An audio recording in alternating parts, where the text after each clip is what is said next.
Welcome, Drink with James, a very special episode 48.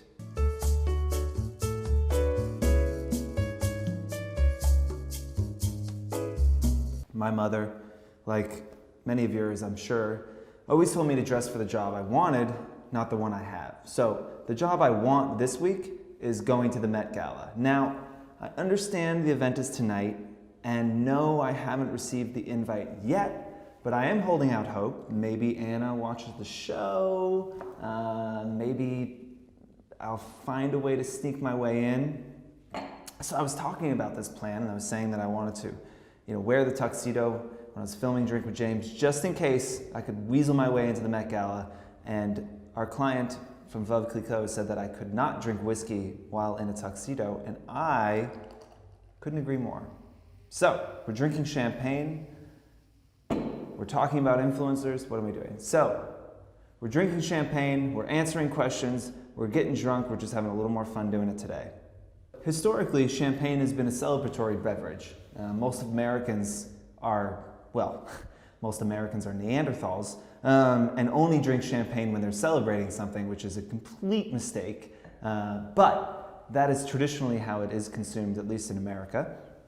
And we have a lot to celebrate this week. We had our first conference. I know we were plugging it away on the show weeks leading up. We totally sold out. We ended up actually selling 10 or 15 more tickets than we wanted to. So we were completely maxed out in capacity. It was an amazing day. I would say you can see some videos, but we didn't do any videos. We did no recording. We kept it like, we like to say it was a speakeasy of conferences. It was amazing. Every single person loved it, said it was the best conference they'd ever been to. And you can quote all of them on that. But it was a really fun day. And then we had big press pieces come out. The same day we had a bunch of press pieces come out about a tool that we've created, which is now live on ForeCard, that analyzes your account and finds out if you have how many bots you have that are following you and what your overall follower health is. So I know this is something influencers are super excited about. We got a huge spike in signups this week, so a lot of new people in the community.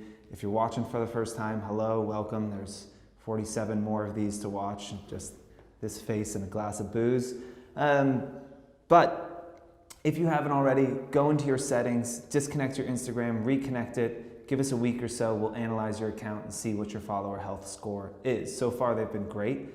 Let me say again that we created this tool not to catch people cheating. We actually don't think that buying followers is that prevalent of a practice in the industry, but more to prove that the followings y'all have are authentic, real, engaged, and give you a tangible number to go to brands with and say, okay, look, my following is 97, 96, 98% authentic. I only have a few bots. So if you haven't already, check that out. Super exciting. And is there anything else? Oh, we also had our first influencer campaign that we did. So I'm not sure if you saw the hashtag sponsored hats. Tim, throw me yours. These hats here, I'm not gonna wear it because I'm coiffed right now. But we made these hashtag sponsored hats. We sent them out to 120 influencers and we said, tell us what hashtag sponsored means to you.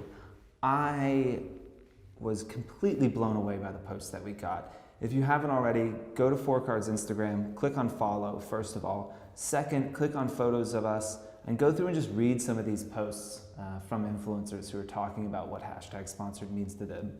It was amazing, and I think what was actually even better than the post the influencers made was the reaction from their audience. The comments are super positive. Everybody was really supportive, and also really supportive of using hashtag sponsored and actually being transparent when you're working with a brand. We love that this has become more of a thing and it's more of an acceptable thing, and audiences actually appreciate it now. They want to see when things are sponsored, and they want that disclosure. So as an influencer, we do think that the stigma around hashtag sponsored is going away. We hope that we have some hand in that, but I definitely encourage you to go in and read those posts because they're super inspiring. And I can't say any more eloquently what the influencers did.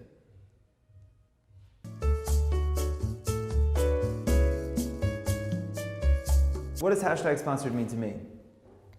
Obviously, it should go without saying that I believe in this industry and I believe in what y'all do. I mean, I built an entire business around it, and I sit here and get drunk with you once a week to try and help you get better at your jobs.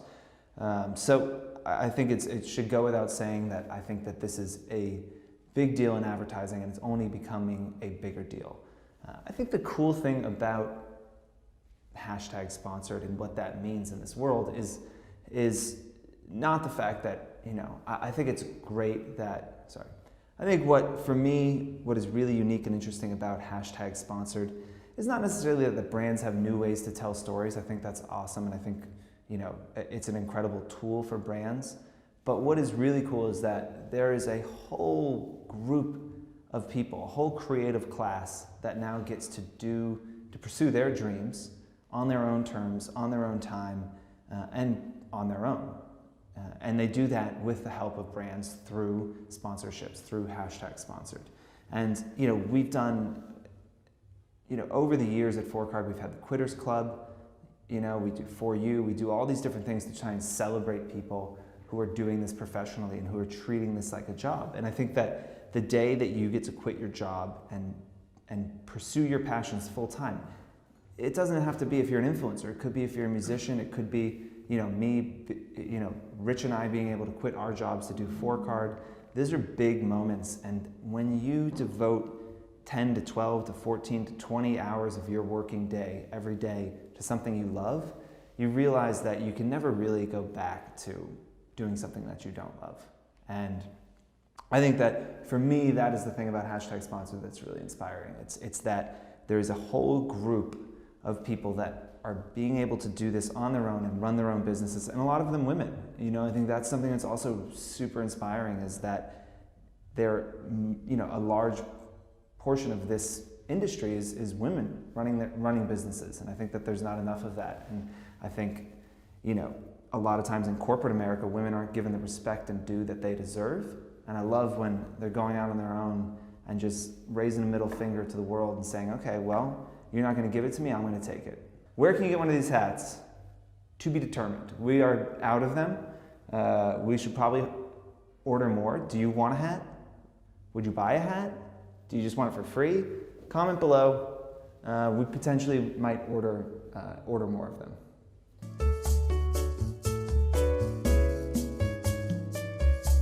There are brands that want to micromanage, and there are brands that don't. Our piece of advice that we tell brands is that basically what you want to do with influencers is build a fence and let them run inside of that fence and do whatever they want. So you build the kind of broad parameters of what the goals are of the campaign, and you let the influencer reach those goals in their own way. Another way to describe it is like bumpers in a gutter at a bowling alley, right? Like the goal is hitting the pins at the end of the alley, and the guidelines for the brand just kind of bounce you off if you start moving too far to one side or the other. That's ideal. That is absolutely not what always happens. Look, some brands want to micromanage, and you need to try and figure that out in the negotiation and sales process and price accordingly.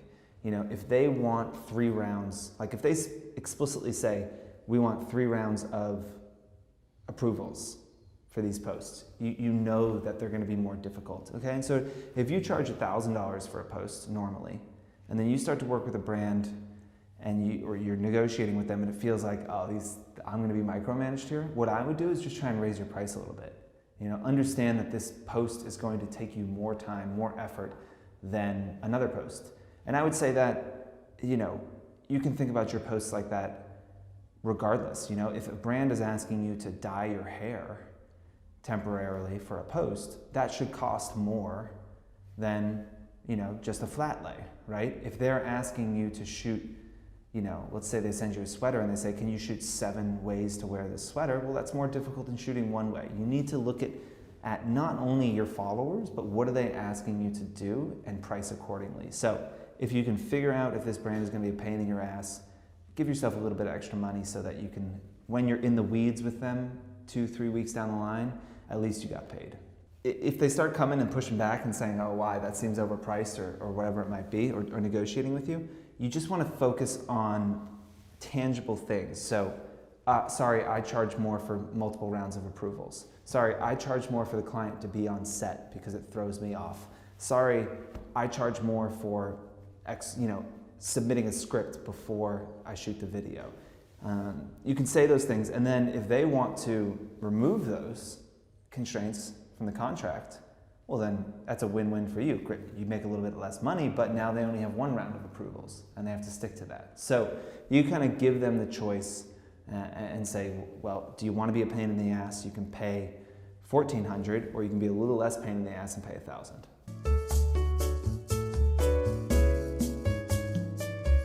This is something we mentioned a few times, but there's no, in some ways this is an art as much of it as it is a science. As I said before, you're going to charge different if you dye your hair than if you're doing a flat lay. You're going to charge differently if it's Chanel versus a large mass brand, right? There are things that change your price, and that will always be the case. I think just a nice, very simple way to look at it is take your followers, divide it by 1,000, that's what you can charge for a sponsored post. So 100,000 followers, $1,000. 50,000 followers, $500. 200,000 followers, $2,000. And that is, you know, you could probably get a little bit more than that, but as just a general litmus test, baseline, where should I be targeting, that's a very simple equation for you to know. So this equation is based on CPMs, which have driven digital marketing, digital advertising spend for years and years. Again, that's CPM, cost per 1,000 impressions. And so every website, every different property, every social network has its own CPM. So YouTube, you pay, let's say, $25 per 1,000 impressions. Instagram, you might pay $12 per 1,000 impressions. So if you look at your followers and you say, I have 100,000 followers, so your cost per 1,000 impressions, let's say, is $10. So you divide the 100,000 by 1,000, right? Now you have 100 units, right? My math's right? Now you have 100 units multiplied by 10 is 1,000. So that's kind of how, you know, you can look up CPMs and you can do a little research. It's definitely something you should know, and we do our 4 U's, and we've asked before, raise your hand if you know what a CPM is, and I'd say 5% of the audience has heard of it before, but it is the foundation upon which everything you do is built, right? So every sponsored post you do, no matter the platform, is built and based on CPMs, so it behooves you to understand them and to be able to speak to them. Because when you're talking to marketers, when you're talking to your brands that you're working with, that's the language they speak. So they come at you, let's say you got 100,000 followers, right? They come at you with $500 for a sponsored post. You can be like, look, we all know you can't buy ads on Instagram for less than $12 CPM. I'm giving you 100,000 impressions.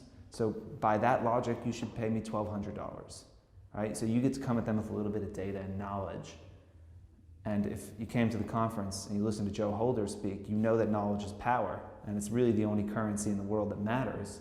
So you come at them with a little bit of knowledge, and you're negotiating on even terms then, because they understand that you understand the market. Is that it? Look, that's it. I was having so much fun. I was kind of expecting another question. To that end, ask more questions. Yeah, I think, honestly, most importantly, I'm going to London and Paris this week for work. Well, I'm going to London for work, and then I'm taking my mom. Hi, Mom. I'm taking my mom to Paris. She hasn't been in 40 years, which is a damn tragedy. So we're fixing that. We're going to Paris. Follow me on Instagram. It's my mom's 60th birthday coming up. She would probably love if you followed her. Tim will just throw up her thing here. She's going to love it. So follow along. I'll be there. It's also my birthday on Saturday, May 6th. Feel free to wish me happy birthday. Send me DMs. Tweet at me. Email me. Don't text me. But any of those other things is great. Wish me a happy birthday. It makes me feel special. And if you don't know, I have very low self-esteem, so I need a lot of propping up. Cheers.